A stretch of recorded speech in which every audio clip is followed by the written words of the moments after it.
உலக தமிழர்களை ஒரே இடத்தில் சந்திக்க வேண்டுமா? உங்களை அன்புடன் அழைக்கிறது தி ரைஸ் அமைப்பின் 13வது உலக தமிழர்கள் மற்றும் திறனாளர்கள் மாநாடு.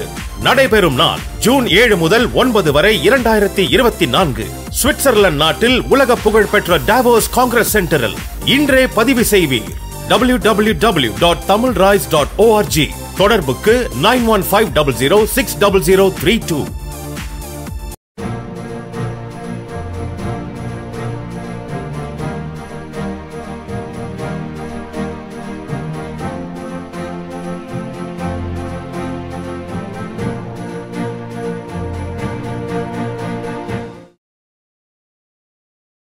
நடிகர் திலகத்தின் திரை வாழ்க்கையில் மிக முக்கியமான திரைப்படங்களில் ஒன்று வீரபாண்டிய கட்டபொம்மன்.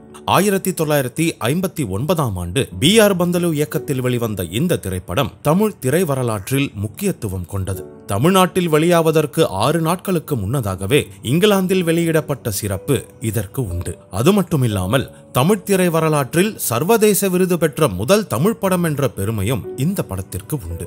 இப்படிப்பட்ட வரலாற்று முக்கியத்துவம் கொண்ட திரைப்படம் சிவாஜியின் நீண்ட நாள் கனவாக இருந்து பிறகு நாடகமாய் உருமாறியதை நடிகர் திலகமே ஒரு பத்திரிகையில் கூறியதை பார்க்கலாம். சென்னையில் சக்தி நாடக சபை சார்பில் நாடகங்கள் நடைபெற்றுக் கொண்டிருந்த போது சம்சார சவுக்கா என்ற நாடகத்தை நடத்தி கொண்டிருந்தார் B.R. பந்தலு. அதில் அவரது நடிப்பு என்னை கவர்ந்து விட்டது. அன்று முதல் அவரது விசிறியாகிவிட்டேன். சக்தி நாடக சபையிலிருந்து முக்கிய நடிகர்கள் பலர் விலகிவிடவே எனக்கு அதில் சேர அழைப்பு வந்தது. அதில் சேர்ந்தேன். அப்போது அதன் முக்கிய நாடகங்களில் விதி என்ற நாடகமும் ஒன்று. வேலூரில் இந்த நாடகத்தை பார்த்த P.A. பெருமாள் கம்பெனி நடிகர்களை வைத்தே இதை படமாக்க விரும்பினார். ஆனால் என்ன காரணத்தினாலோ அது நடக்கவில்லை. 1950இல் திருச்சியில் எங்கள் நாடகம் நடைபெற்றுக் கொண்டிருந்த போதுதான் என் வாழ்க்கையில் மற்றொரு பெரிய திருப்பம் ஏற்பட்டது. சினிமாவில் நடிக்க வைப்பதற்காக கிருஷ்ணன் பஞ்சு மற்றும் பெருமாள் போன்றோர் திருச்சியிலிருந்து என்னை சென்னைக்கு அழைத்து வந்தனர். அவர்களது முயற்சியால் பராசக்தி கணேசனாகிவிட்டேன். ஆனால் என்னை சிறுவயதில் மிகவும் பாதித்த, என்னை இந்த தொழிலுக்கு இழுத்து வந்த கட்டபொம்மனை மறக்க முடியவில்லை. ஒரு நாளாவது கட்டபொம்மனாக நடித்துவிட வேண்டும் என்ற எண்ணம் என்னை விட்டு அகலாதிருந்தது. என்னுடைய இந்த எண்ணம்தான் சிவாஜி நாடக மன்றத்தில் கட்டபொம்மன் நாடகம் உதித்ததற்கும் காரணம். ஒரு நாள் கோவில்பட்டியில் நாடகம் நடத்திவிட்டு கட்டபொம்மன் தூக்கில் தொங்கிய கயத்தாறு வழியாக திருநெல்வேலிக்கு காரில் போய்க் கொண்டிருந்தோம். அப்போது எங்கள் நாடக குழு தலைவர் சக்தி கந்தசாமியும் உடன் இருந்தார். அவரிடம் என் வெகுநாள் ஆசையை கூறி கட்டபொம்மன் கேரக்டரை ஒரு சிறந்த நாடகமாக்க வேண்டும் என்ற எண்ணத்தை வெளிப்படுத்தினேன். அவர் என் ஆசையை ஏற்று நாடகத்தை எழுதி முடித்ததும் படித்து பார்த்தேன். நாடக அமைப்பும் அவர் எழுத்தும் தரமாகவும் புதுமையாகவும் இருந்தன.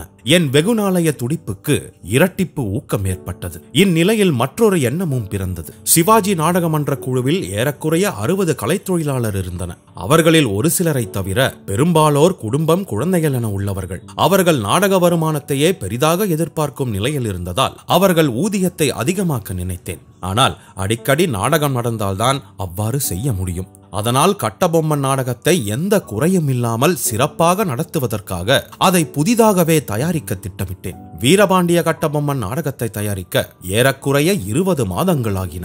சக்தி கிருஷ்ணசாமியால் நாடகம் எழுதி முடிக்கப்பட்டதும் அதற்கான காட்சிகளின் சித்திரங்களை வரைய தர்மராஜ் என்பவர் நியமிக்கப்பட்டார். ஆடை அணி தயாரிப்புக்கென டெய்லர் ராமகிருஷ்ணன் நியமிக்கப்பட்டார். காட்சி ஜோடனைக்கும் உடை தயாரிப்புக்கும் ஓராண்டு ஆனது. அதற்காக 50,000 ரூபாய் செலவழிக்கப்பட்டது.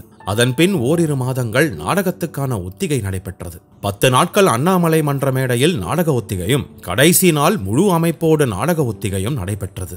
1957ஆம் ஆண்டு வீரபாண்டிய கட்டபொம்மன் நாடகம் முதலாக சேலம் கண்காட்சி கலையரங்கத்தில் அரங்கேற்றப்பட்டது. அதற்கு தலைமை தாங்கியவர் டாக்டர் மூவா. அவர் நாடகத்தை பெரிதும் வியந்து புகழ்ந்து பாராட்டினார். மக்கள் ஆதரவு நாளுக்கு நாள் எதிர்பாராத வகையில் பெருக்கெடுத்தது. என் முயற்சியும் உழைப்பும் ஆசையும் வீணாகவில்லை என்ற ஊவகை என் மனதை நிறைத்தது. அதைத் தொடர்ந்து சென்னையில் பல நாடகங்கள் நடந்துவிட்டன.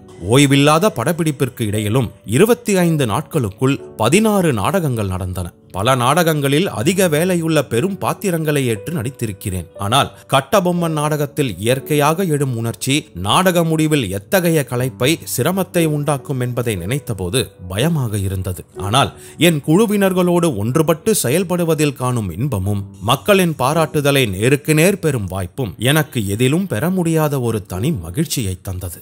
Let's build our bright future with the scenic wonders of Switzerland. the RISE 13th Global Tamil Entrepreneurs and Professionals Summit from 7th to 9th June 2024 in Davos.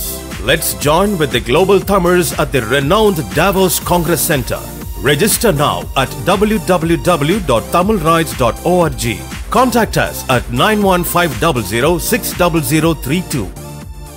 நல்ல சினிமா நேயர்களுக்கு வணக்கம். நீங்க எங்களுக்கு தொடர்ந்து கொடுத்துட்டு வர ஆதரவுக்கு நெஞ்சார்ந்த நன்றிகளை தெரிவித்துக் கொள்கிறோம். ஒரு சின்ன வேண்டுகோள், நல்ல சினிமா சேனலை இதுவரைக்கும் சப்ஸ்கிரைப் பண்ணாதவங்க கீழே இருக்கிற சப்ஸ்கிரைப் பட்டனை பிரஸ் பண்ணி உடனே சப்ஸ்கிரைப் பண்ணிடுங்க. அதோட அந்த பெல் ஐக்கனையும் கிளிக் பண்ணிடுங்க. நாங்க வெளியிடுற வீடியோஸ் எல்லாம் உடனுக்குடன் உங்களுக்கு தெரிய வர அது ஹெல்ப்ஃபுல்லா இருக்கும். நன்றி.